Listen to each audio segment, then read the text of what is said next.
In the village of Kamona, a prosperous farmer named Chief Namdi lived with his two wives, Bukola and Amoka. Bukola was his first wife, a woman of patience and wisdom who had been with him through years of hardship. She had married him when he was just a struggling farmer, standing by his side through countless seasons of drought and poor harvest. When their fortune changed and Chief Namdi became wealthier, Bukola hoped that their bond, forged in years of perseverance, would remain strong. However, Chief Namdi, now a man of status, believed that his wealth entitled him to more. He took a second wife, Amoka, a younger woman known for her beauty and charm. Amoka was from a family of influence, and her presence in Chief Namdi's home was seen as a symbol of his new social standing. The villagers gossiped about how he had upgraded his life, but they also whispered about what this change might mean for Bukola. At first, Bukola welcomed Amoka with open arms, believing that a harmonious home could be maintained if they both treated each other with kindness and respect. She offered Amoka gifts and even shared the secrets of managing a household. However, Amoka, accustomed to admiration and privilege, saw Bukola as a rival rather than a sister wife. She was used to being the center of attention, and the idea of sharing her husband did not sit well with her. She wanted Chief Namdi's full attention and began to find ways to push Bukola aside. She subtly planted seeds of doubt in Chief Namdi's mind, making him question whether Bukola, with her aging looks and simple ways, was still fit to stand by his side as his senior wife.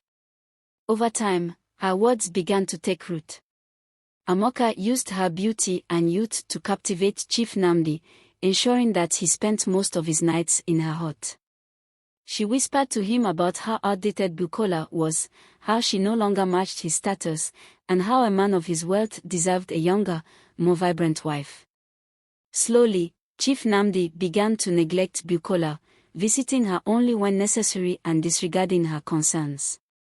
He no longer consulted her on important matters, and her voice in the household grew weaker. The servants, sensing this shift in power, began favoring Amoka, treating her with more deference, while Bukola was quietly sidelined. The shift in dynamics was evident to everyone in the village, and Bukola, once the pillar of the household, found herself alone in a home she had helped build. The household became divided. Bukola's children, having noticed their mother's sorrow, distanced themselves from Amoka, while Amoka's children grew up believing they were superior. The once peaceful home turned into a battlefield of jealousy, with each wife trying to secure the best for her own children. Servants and relatives took sides, gossip spread through the village, and the unity of the family crumbled. As the years passed, Chief Namdi grew older. His wealth began to decline due to poor decisions, and he found himself longing for the stability and wisdom Bukola once provided. Without her steady influence, his business ventures began to fail, and his reputation suffered. The respect he once commanded in the village started to fade, as younger, more ambitious men took his place in the hierarchy of influence. Amoka, now no longer the young beauty she once was, started to resent him as he aged. She had secured his wealth, but she had no true companionship with him.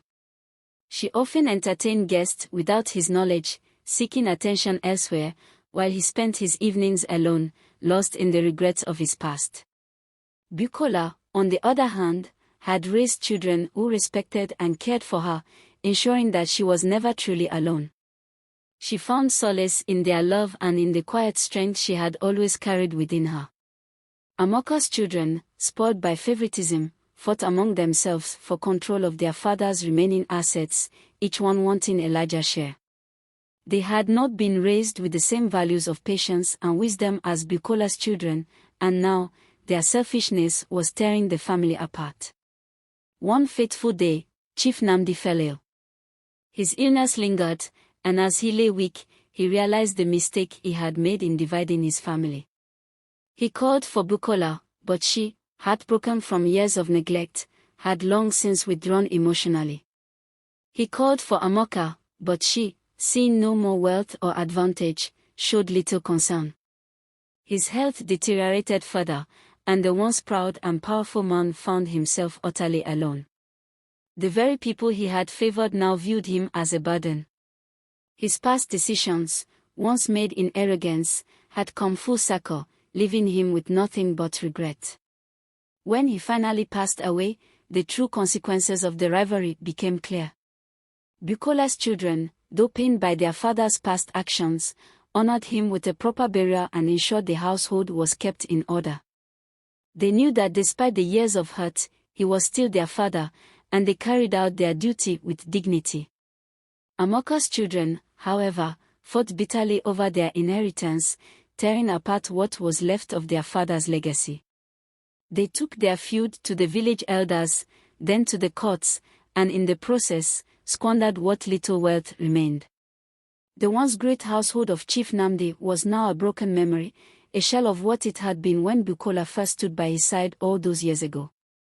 The village, which had once admired Chief Nnamdi's household, now looked upon it as a cautionary tale. The elders of Kamona gathered the young men and women and recounted the story, warning them of the dangers of greed, jealousy, and neglect. They spoke of how a divided home cannot stand, and how the rivalry of co-wives often brings destruction instead of joy. True wealth, they said, was not in multiple wives or vast riches but in a united and peaceful home. Over time, young men in the village took these lessons to heart, and many vowed to cherish the stability of their homes rather than succumb to the fleeting temptations of status and power. And so, the story of Chief Nnamdi, Bukola, and Amoka became a legend, a lesson passed down through generations, a reminder that the choices one makes in pursuit of wealth and status can either build a lasting legacy or bring about an unshakable ruin.